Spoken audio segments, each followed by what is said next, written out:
Hello students, welcome to this GS maths and science classes. आज का topic है relation. तो रिलेशन को समझने के लिए सबसे पहले हमको ऑर्डर्ड पेयर्स और Cartesian products of two sets को समझना पड़ेगा। तो देखिए, ऑर्डर्ड पेयर जो होती है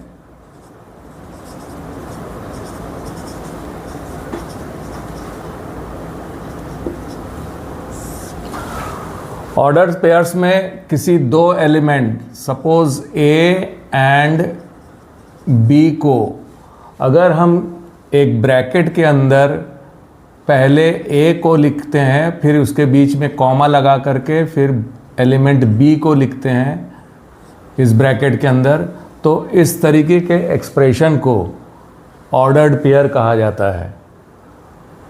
और ये जो फर्स्ट एलिमेंट है ए है और सेकंड एलिमेंट बी, इनको कंपोनेंट्स या कोऑर्डिनेट्स कहते हैं। तो अब अगर दो ऑर्डर्ड पेयर सपोज करिए A1, B1 equals to A2, B2, अगर दो ऑर्डर्ड पेयर इक्वल्स है तो इसका मतलब है कि first component of first ordered pair is equals to first component of the second ordered pair. This implies A1 will be equals to A2 and second component of first ordered pair is equals to second component of second ordered pair. That is B1 equals to B2. For example, अगर x plus y comma x minus y equals to है 5,1, तो अगर आपसे ये कहा जाए कि इसमें x और y की क्या वैल्यू होगी, तो हम first component of first ordered pair को first component of second ordered pair से इक्वेट करेंगे। तो इस प्रकार हमको x plus y equals to 5 और second component of first ordered pair को second component of second ordered pair से इक्वेट करेंगे तो हमको मिलेगा x minus y equals to 1। ये इक्वेशन 1 है और ये इक्वेशन 2 है।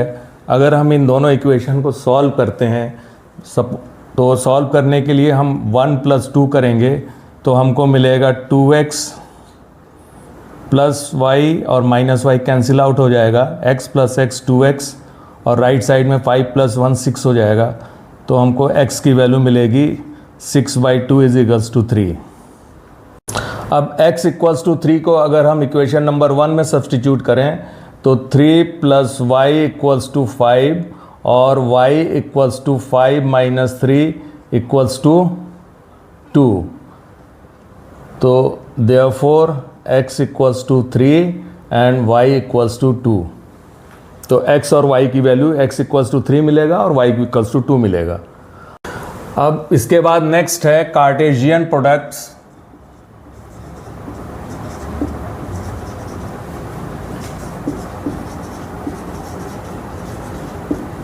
Of two sets. Let A and B be two non-empty sets. Then Cartesian products of set A and set B is the set of ordered pairs AB such that A belongs to set A and B belongs to set B, and it is denoted by A cross B। यानी कि A cross B equals to हो जाएगा इसके जो elements होंगे वो ordered pair के form में होंगे, और जहाँ पर कि जो first component of ordered pair वो सेट ए से लिया गया है और सेकंड कंपोनेंट को सेट बी से लिया गया है।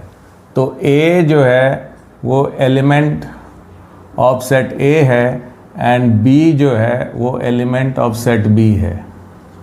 एग्जाम्पल के लिए सपोज करिए कि ए जो है वो 1 2 3 4 है और सेट बी जो है वो है x y z।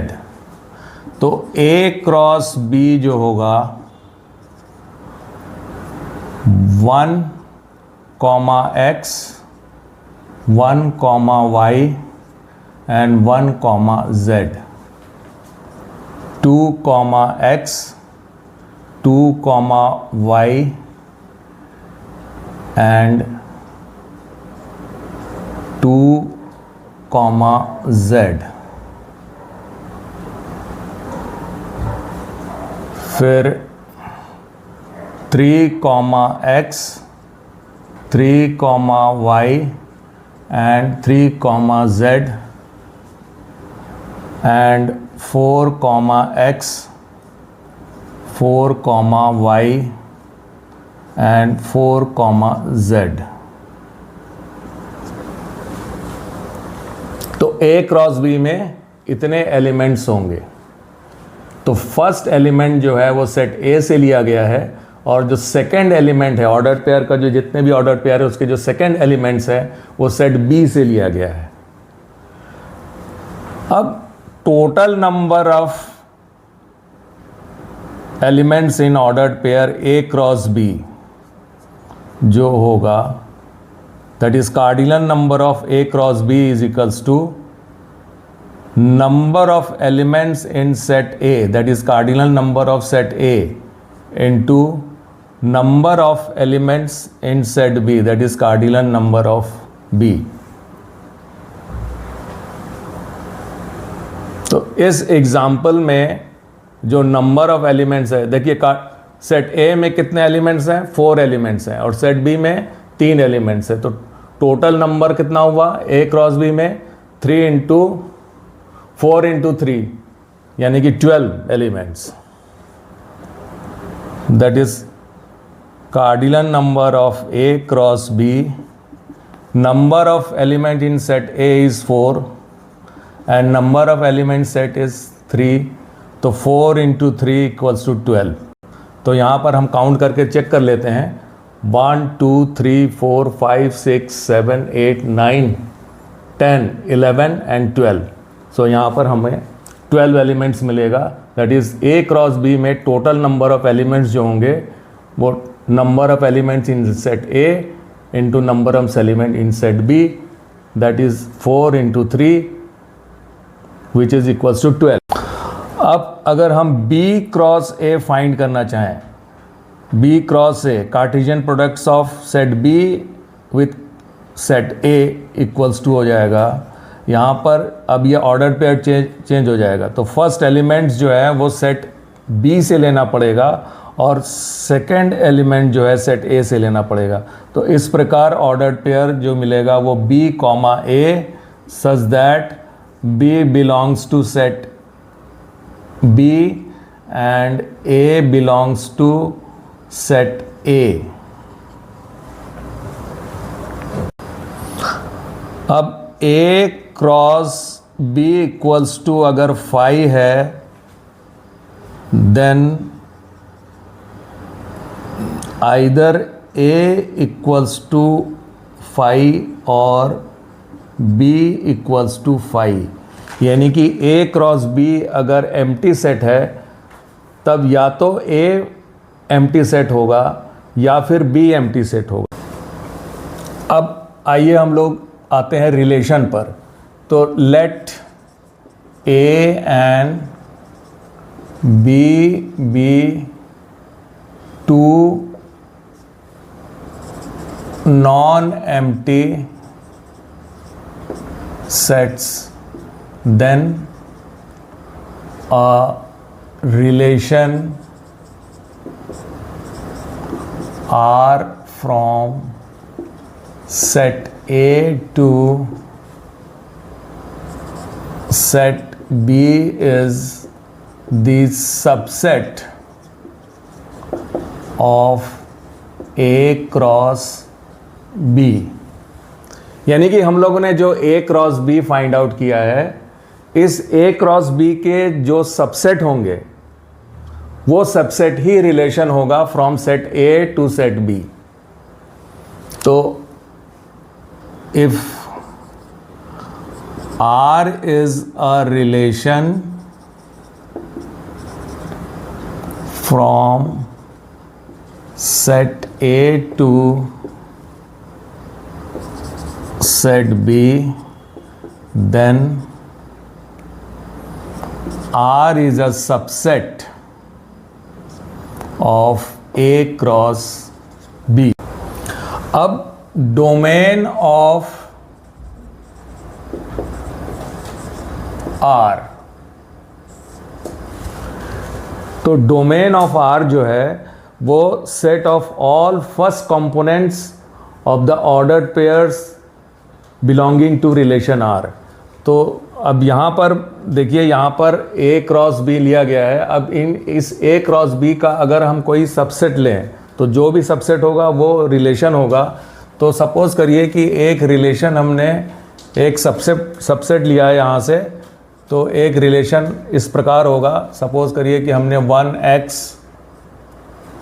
2y 3z और 4x, इन एलिमेंट्स को हमने यहाँ से इस A क्रॉस B से सिलेक्ट करके हमने एक रिलेशन बनाया हुआ है। तो इस रिलेशन के जो फर्स्ट एलिमेंट्स होंगे 1 2 3 एंड 4, ये इसका डोमेन होगा। सो डोमेन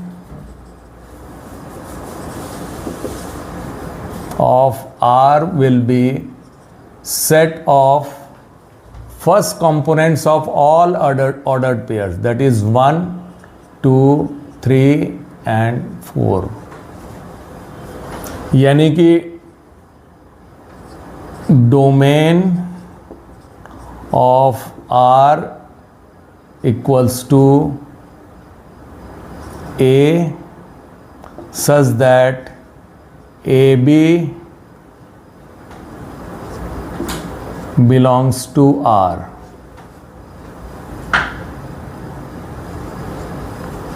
और रेंज ऑफ R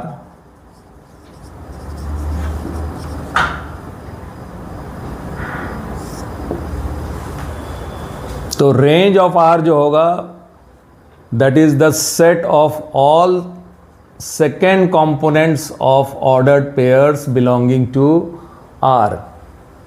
तो रेंज जो होगी, range of R equals to second elements that is x y z। अब चूंकि x 2 बार आया है तो हम x को एक ही बार लेंगे, तो range of R is equals to हो जाएगा x y and z। Range of R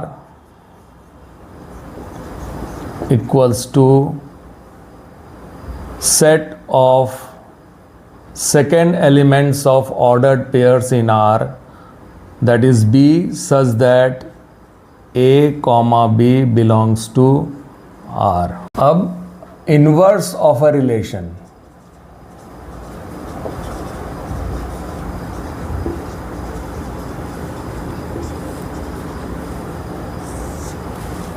suppose two non-empty set A and B, और A और B में एक रिलेशन है, तो R इज द रिलेशन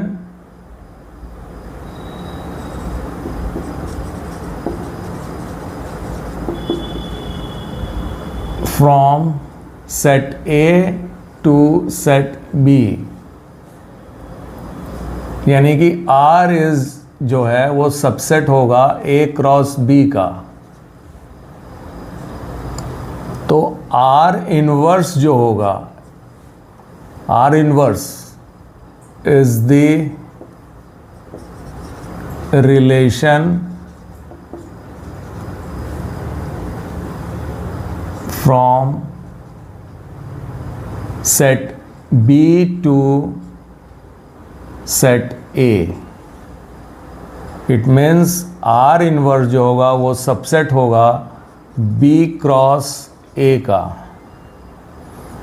यानी कि R इनवर्स जो सेट होगा वो उसमें ऑर्डर्ड पेयर होंगे B comma A such that A comma B belongs to R.